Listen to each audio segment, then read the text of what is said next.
Бөтә дөнья башкортлары курултайы делегацияһы Силәбе өлкәһенә методик ярдәм күрһәтү максатында сәфәр кылды. Коншак районының Хәлит, Бүре, Маяк, Кобагыш, Хары һәм Әшир авылдарында Курай һәм халык бәюдәре буенча отталык дәресләре, башкорт теле һәм әдәбияты укытучылары өчен гыйльми-методик семинар, мәктәпләрдә туган теле укыту буенча ата-әсәләр белән очрашулар үткәрелде.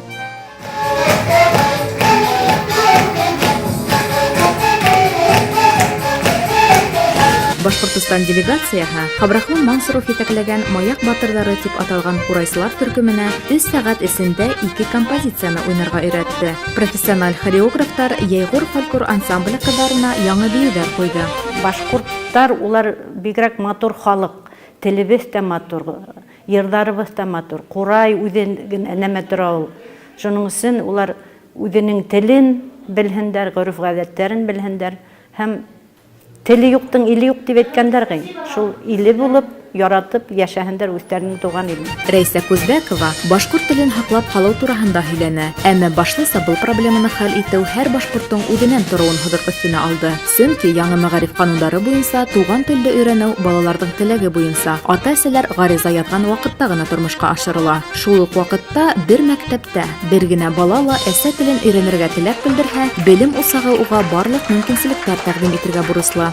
Мин үземнең Силәбе өлкәһендә яшәгән башкортларыма, башкорт халкына шундай теләк белдерер идем.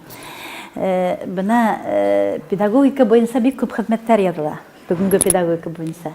Ләкин күп ата-әсәләр уларны белмәйләр.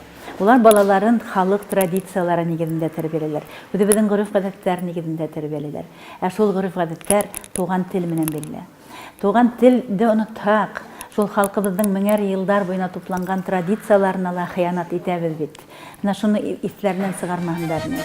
Был яһәттән яңа уку елы башында Башкортстан Республикаһының Силәбе өлкәһендәге даими вәкиле Амур Хәбибуллин өлкә мәгариф министрлыгында видеоконференция узгарды. Был адым башкорт телен дистанцион рәвештә укыту 90% Көньяк Урал укучыларына туган телне өйрәнүне тәэмин итәсәк. Делегация вәкилләре артабан Хәлит Хары авылына һугылды. Бында билбаулы көрәш буенча дөнья чемпионы, дзюдо буенча Рәсәй чемпионы Дина Гыйззәтуллина яшәй. Уның остазы башкорт өлкә курултайы җитәкчесе, Рәсәйнең атказанган тренеры Марис Йосопов.